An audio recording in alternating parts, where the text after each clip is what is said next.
In tonight's video, I will be telling 3 paranormal stories and a story about an individual going through some strange occurrences. A huge thank you to the writers. Remember, you can send in your own story to rylhstories@gmail.com. If you enjoy the video, a like and a comment is always appreciated. Subscribing if you're new is as well. Enjoy the video, and as always, I hope you all have a great night.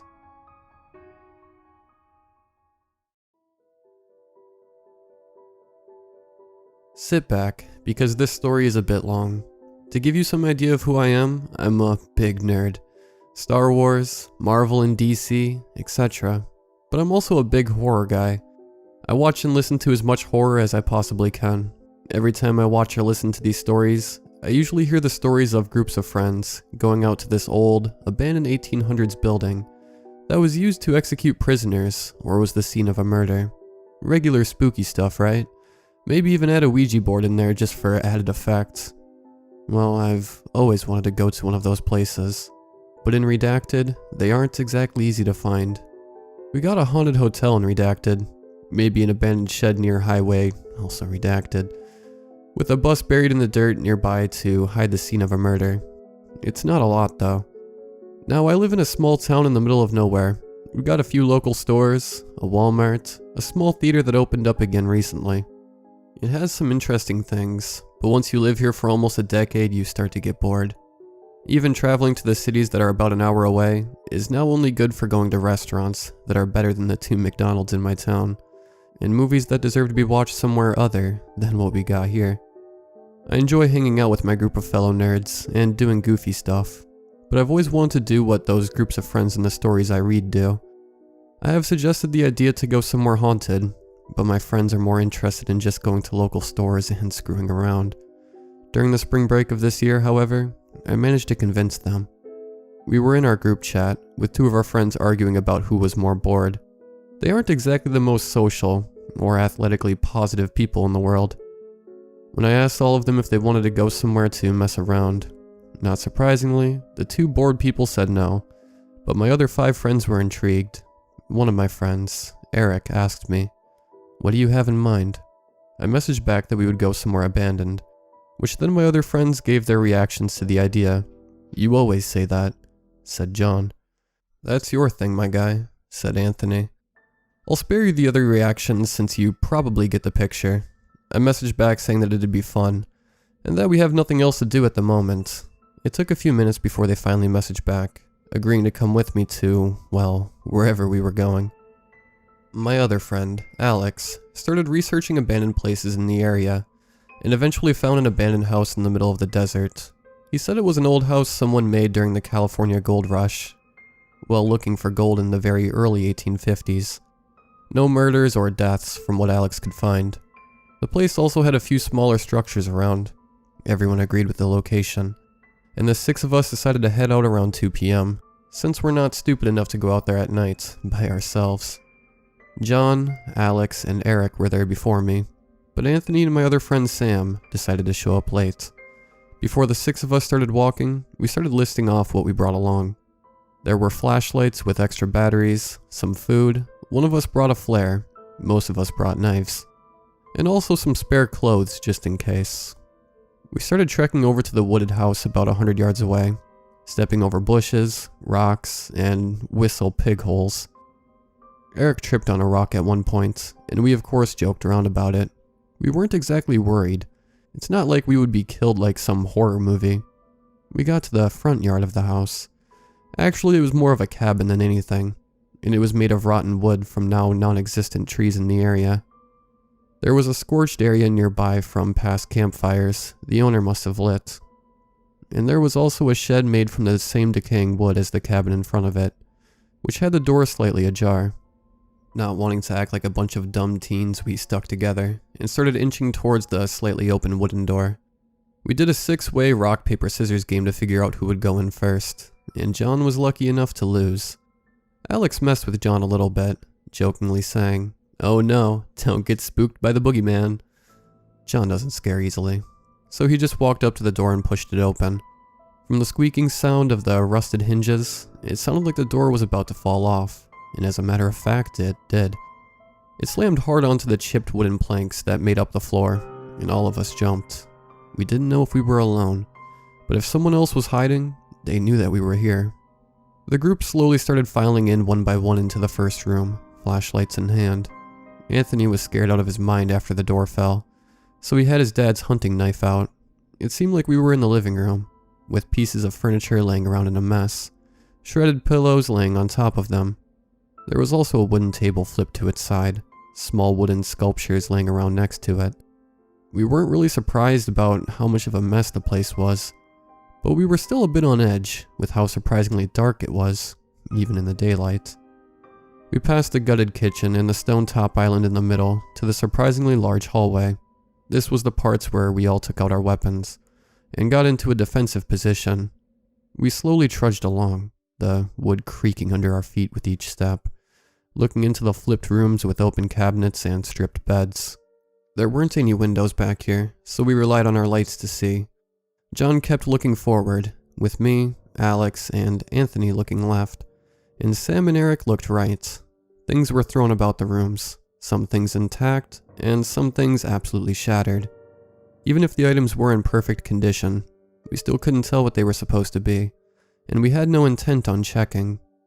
We decided to walk into the final room at the end of the hallway. It seemed like the master bedroom, due to a larger torn bed sitting on the right side of the room, and a small shelf unit with a broken mirror on top that sat to the left near the doorway. It pretty much just looked like a larger version of the other rooms, with a few extra things, including an eerie painting of the area on a dark and stormy night, the shadows in between the trees fading into the infinite black abyss. We assumed it was painted by the late owner of the house. We were all creeped out, but still remained calm. For about half a minute, we were all looking around in different directions until we heard John scream at the top of his lungs. Being the great friends we were, we all booked it through the hallway and out the front door, jumping over the door on the ground. Anthony made it out first, then Alex, then me, and finally Eric and Sam. Only when we got outside did we look behind us to see if John was okay. He was, but he tripped on the steps coming towards us. We were all freaking out while asking John what happened. He said he just got scared by a spider crawling around. Our fear then turned into anger, complaining to John that we thought he was getting murdered. We quickly dropped the subject and jogged over to the shed, now with John in the middle of the group. I checked the time and realized that our rides would show up in about an hour, so I told him that we would need to speed up a bit so we can check the last building. They listened and picked up the pace a bit. The dilapidated shed looked pretty normal. Shelves of rusted tools and other miscellaneous things were all over the room. We didn't want to stay there for long, for fear of John freaking out over another frickin' bug. There was one more building to look at. We had no clue what the structure was for, but we assumed it might have been another cabin. Eric, our new lead, led us to the front door, which already had its door taken off the hinges. It was odd, though, that the door was nowhere to be seen from where we were.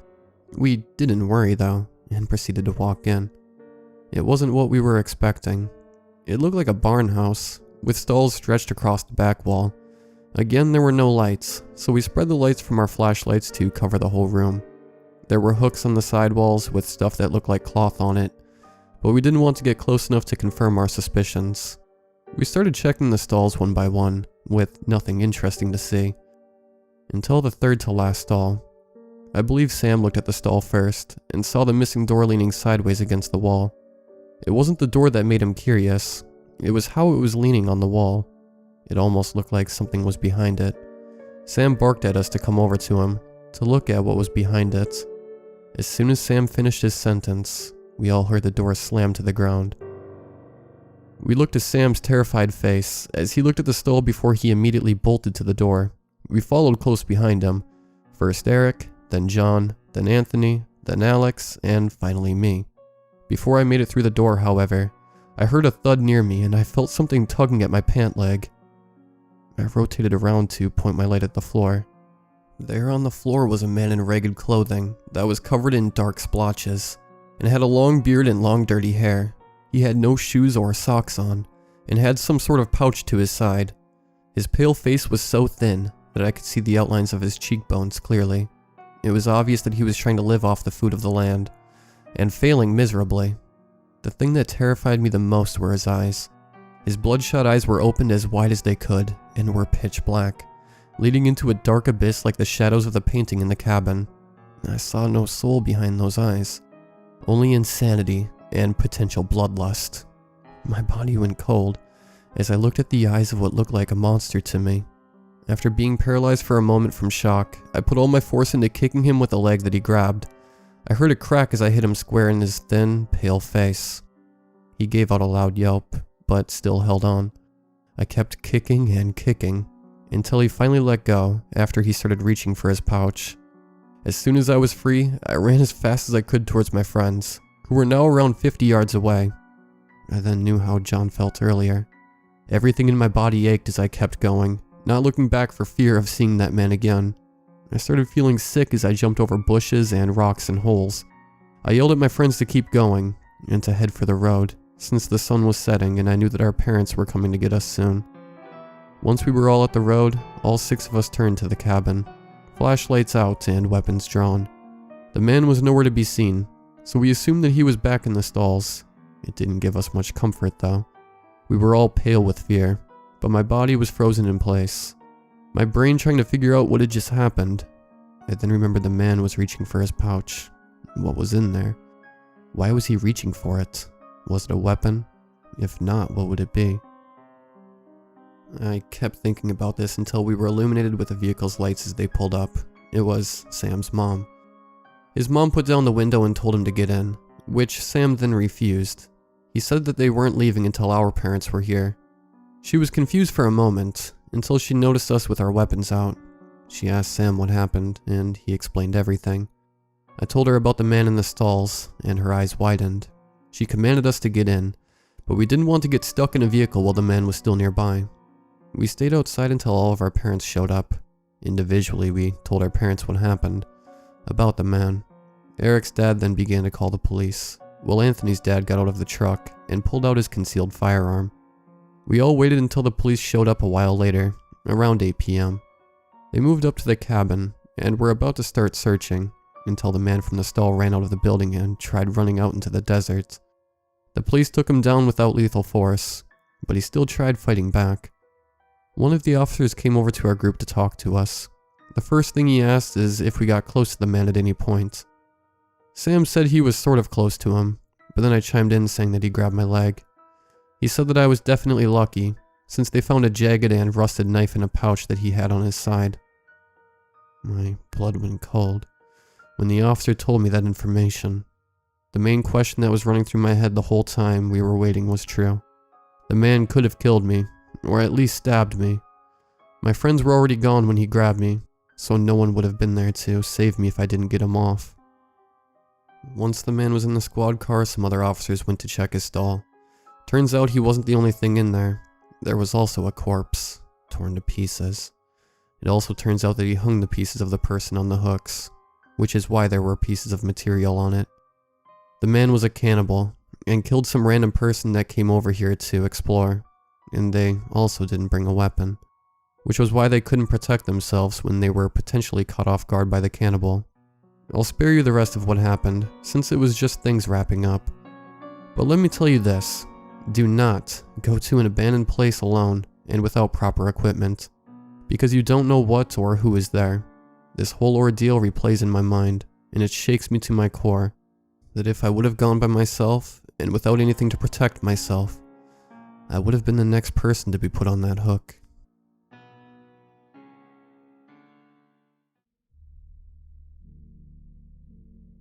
I'm not quite sure how it all started. I just woke up one day and my edges were blurry. That sounds weird. In different words, my outline wasn't sharp and crisp.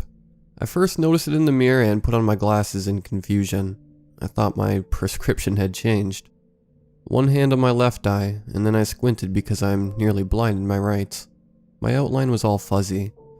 I switched eyes to my left eye, my better eye, but that didn't help much. My clothes looked blurry around the edges, and so did my glasses when I had them on. As soon as I put them down, they looked crisp and solid. I shrugged it off as too much caffeine or fatigue, when I picked up a Coke and it seemed to blur too. Later, while getting in bed, I tossed in a pill of vertigo. to my daily medication slightly annoyed because my inner ear should have been fine. A couple of days later, the blurring seemed worse.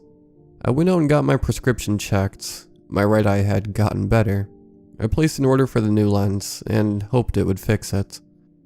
I got more medication from a corner drugstore and grabbed a box of hair dye. Nothing cheers me up more than a day spent on myself. I dyed my hair, put on a face mask and lotion. I even put on nail paint. I let myself sit in the bathtub, trying not to focus on the blurriness but on the relaxation. The scented candles certainly helped.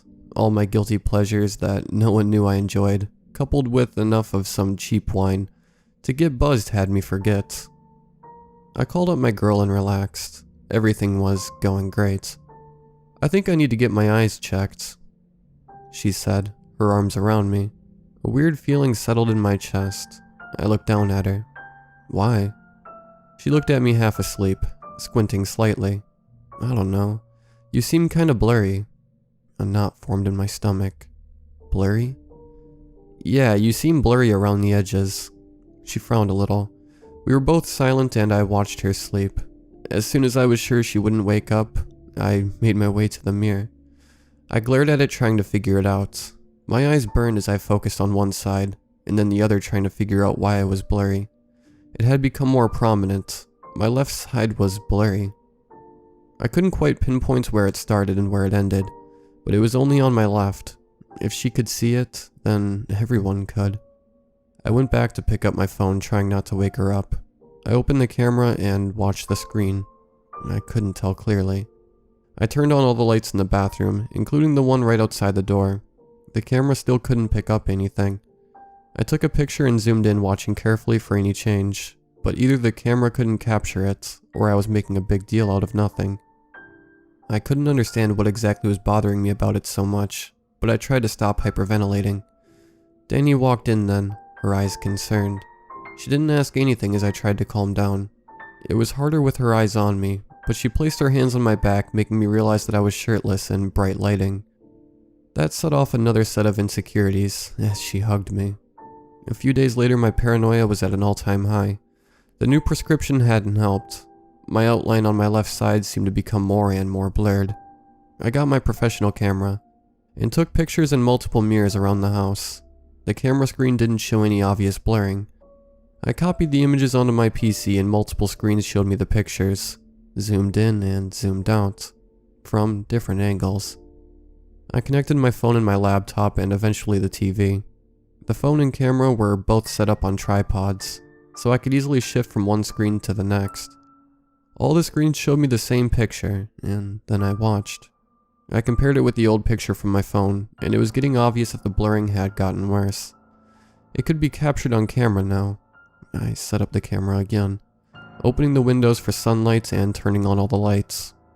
I set it up to take pictures on timer, and then stood and waited for the telltale click. I am not sure how many pictures I took. I took normal ones. I took one of me holding random objects. Eventually, I even stripped down to nothing. I took pictures of things lying near me.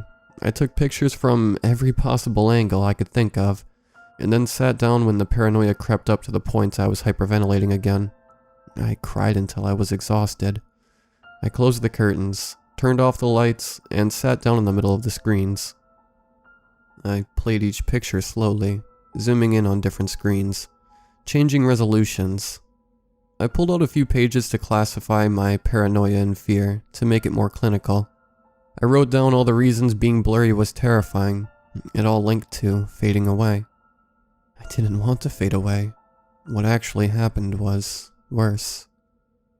The blur looked like a picture where the camera shook a little, giving you a blurred version of yourself. The effect looks good in pictures, but no one wants to look like that all the time. I spent days on the same pictures, adding new to the collection, and just watching them for hours. I opened up an editing app, trying to recreate the effect, but came up blank. The blur wasn't that random. It had a spontaneous composition that only nature could create. The brushes and tools didn't get close. I stayed up for days, catching short naps in the same chair before my energy ran out. I slept there amongst the pictures and the screens. I woke up to Danny kissing me, and I just let myself enjoy it. We sat in the bathtub with the light dimmed, and she sang as she traced my leg. I had kept the candles on her side of the tub, just letting myself be submerged in the darkness. A scented dark green bath bomb was simmering to nothing as she looked at me. "What's wrong?" I just shook my head. "It's nothing, love. I'm just having a bad day.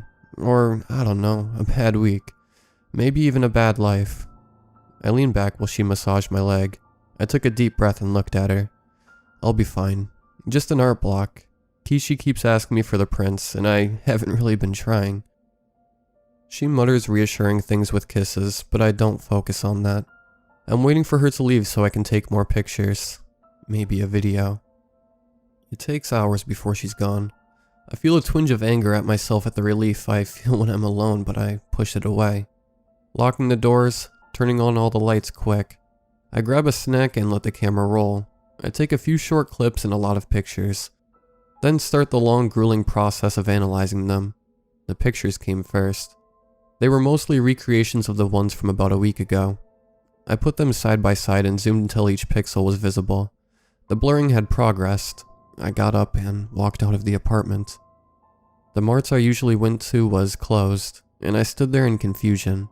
I left my phone in the room and annoyance filled me as I looked around trying to figure out why it was closed. There was a 24/7 convenience store about 10 minutes away. I looked at the clock and cursed. It was almost 5 a.m. I grabbed some cheap beer and eyed the cigarettes for a long time before buying a pack. I had quit, but the craving hit me when I was distressed. The guy looked at me weirdly as he ringed up my purchases. I just looked away, trying not to focus on it too much. When I was leaving, I heard him talking to someone else behind the counter. "Dude, I'm really stoned," he said louder than required. I could barely see that guy without my eyesight blurring. I heard two guys snickering as I turned around, the first one leaning heavily on the counter, and the other one trying and failing to pull himself up. I rushed back home. 2 cigarettes already finished by the time I reached the door. I locked it so no one could come in, not even Danny. I took more pictures and sat down to analyze the videos. I watched them frame by frame, and then something became clear. The blurred edges weren't just a blur. It was me. A second me that flickered in and out of life, slightly to my left. It was faster than the camera eye could capture, but at 60 frames per second it managed to capture some of the flickering. I slowed it down to 4 frames per second, and it was suddenly a lot more obvious that my face was appearing and disappearing at a very rapid rate. With the overlapping, however, I couldn't tell much more than that. Danny knocked at my door for over an hour, and then just sat down outside of it. She waited quiet for some time, but I didn't bother responding. I just watched the slowed down video over and over. Eventually she slipped a note under the door and then left. I didn't pick it up. I turned on some music and opened the beer. What does all of this mean? Why was I leaving an after image when I walked or moved around? I turned on the internet and found nothing. I found tutorials to generate this effect on video or photo editing software, but nothing about it happening without software. I read up on every bit of information I could find, but admittedly, there wasn't a lot. I even called a doctor asking if it was a medical condition. She got pretty annoyed and hung up after telling me to screw off. I called a therapist and explained, but he wasn't willing to talk without me paying. After an online bank transfer, he just talked about body dysphoria, or schizophrenia, trying to get me to fit the textbook symptoms. I called up a professor in a local university who had a PhD in ocular sciences and asked him whether it was possible for me to have such a reflection. He talked about reflection a lot before concluding that no, it couldn't be done with a normal mirror. I started dropping posts in all sorts of forums and sending emails to engineers whose numbers I couldn't find. I started with typical Ask forums, and eventually I started getting banned on those. My emails didn't get any responses. The calling list I was making seemed endless, but no one had answers. They usually just tell me to screw off. The forum posts have mostly been ignored. The blurring has gotten worse. I take videos every 6 hours to observe them frame by frame. It gets worse every single day, and I started reaching out to even more obscure websites and forums. Danny still comes by. She calls me and texts me. She leaves voice notes when she starts crying, but I can't face her. Today, however, has been the worst. That's why I'm posting here. I need help. If you know what's going on with me, please help. I can't watch those videos anymore with myself and it. I can't stop watching the videos either. Its face is getting more visible with each video. Even if I can't hear it, I'm sure of what it's doing. It's screaming out of fear.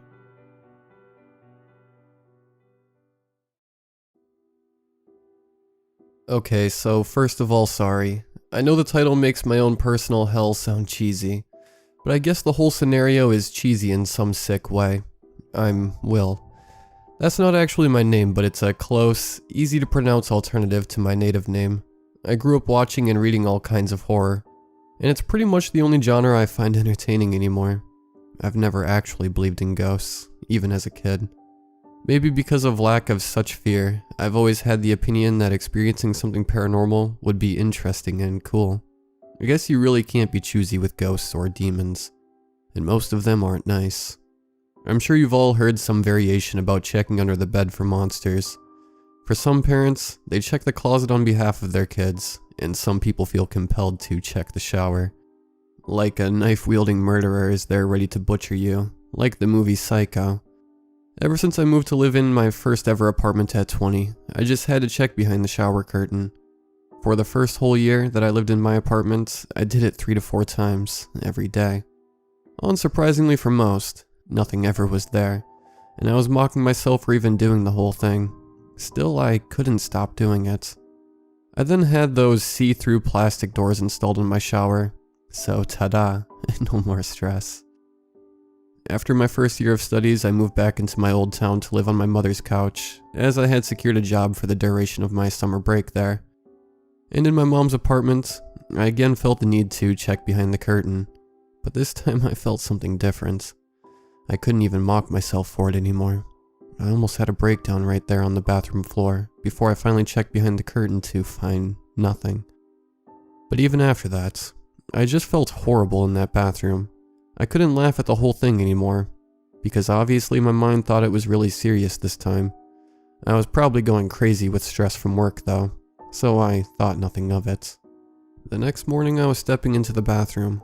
Well, let's just say it was pretty straightforward. My mom had already left for work, and she had left the curtain drawn to the wall so the whole bathroom was in full view.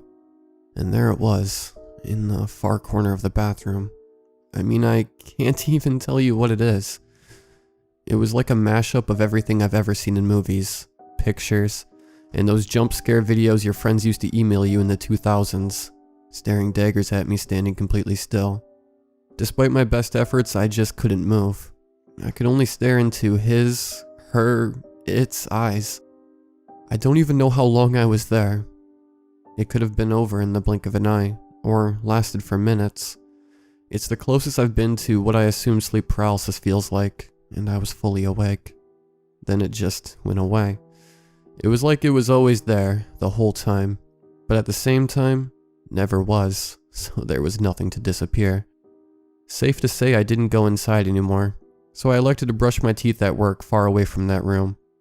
For the next few weeks there was absolutely nothing scary in that bathroom. I didn't feel uneasy going in there, and now I'm not even sure if I remember seeing that apparition. And even if I did remember, what could I do? Tell my mom that I saw a ghost in the bathroom? But I mean, I wouldn't be telling you this story here if it had stopped at that, right? Just 2 or 3 hours ago as I'm writing this, I saw that thing for the second time. I was mildly intoxicated, brushing my teeth a bit after midnight after an evening of drinking with a few friends. After washing my face, I turned away from the mirror on the bathroom wall, and there it was again. But now it was eerily close to me. Close enough for me to get the chills right now, just thinking about it. This time it looked nothing like the last time I saw it. It had no facial features to speak of, but I still felt its eyes staring into the depths of my soul, like no one ever has before.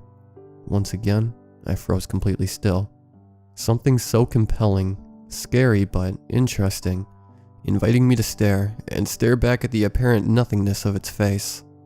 The apparition moved and started reaching out towards me with its abnormal and elongated hand. It tore 4 long but not more than half an inch deep cuts into my chest, with its nearly claw-like fingers. I felt my skin ripping open, but in the moment I couldn't respond, move, or shout at all. and believe me, I wanted to. Suddenly I snap out of it like it never happened. Like before, I go to check my chest for anything that would point at all of this being real, and cleanse me of my doubt of being clinically insane. Lo and behold, I see 4 cuts, casting some doubt on my mental health. The cuts have actually healed a bit already, and are visibly healing into scars as I continue to stare at them in disbelief. But I can't be making this all up in my head. All hope in confiding in my mother about any of this fades as I look again to see the scars gone, my skin in pristine condition, and it's not like I can get away from all of this to be put into a mental health asylum while my mom is left all alone with that thing. How could I even ask her about any of this? How do I know if she's safe without being here? I have some time to gather my thoughts, and maybe get a lick of sleep in before I have to go to work. Hopefully I can steer the conversation into any weird experiences my mother might have had here when I get home from work.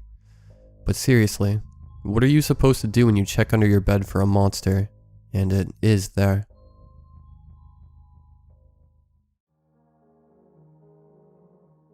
It's currently 3:28 a.m., and the lack of sleep is catching up to me.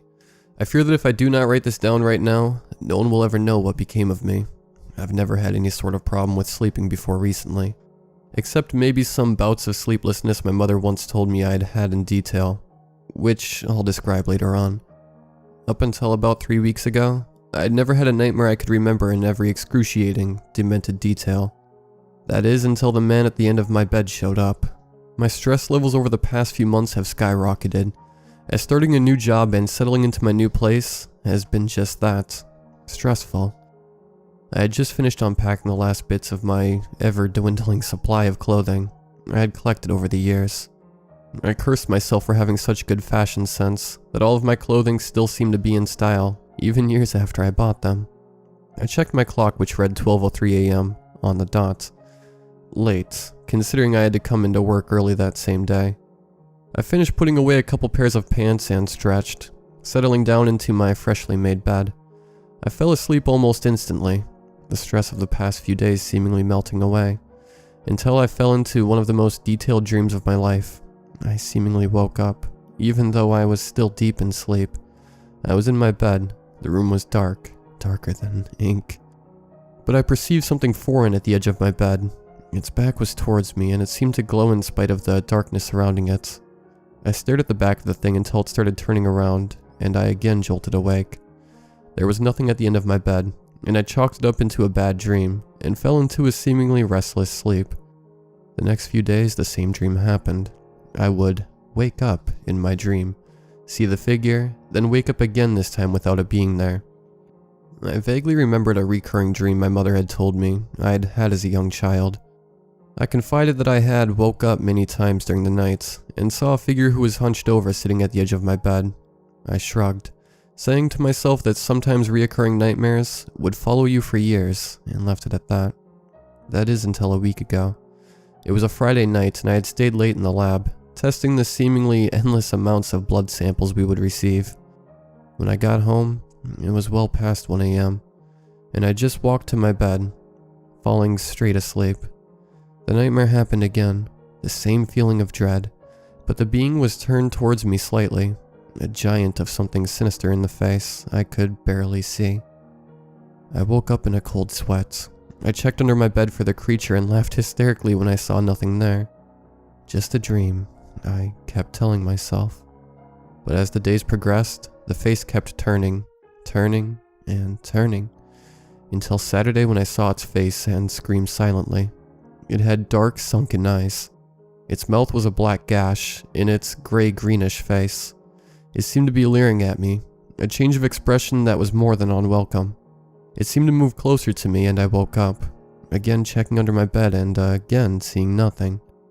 Sunday came, and the dream progressed, the creature crawling towards me, that sinister leer plastered onto its near featureless face. Waking up again, I foolishly checked under my bed. There were two eyes reflecting back at me, dark, black, and empty. The creature seemingly vanished, but I could not help that I did not sleep that night. It has been 2 days since that happened, and I know sleep will be coming again soon. If you find me dead tomorrow, you know of the creature that caused my untimely demise. I just hope that he doesn't find you too.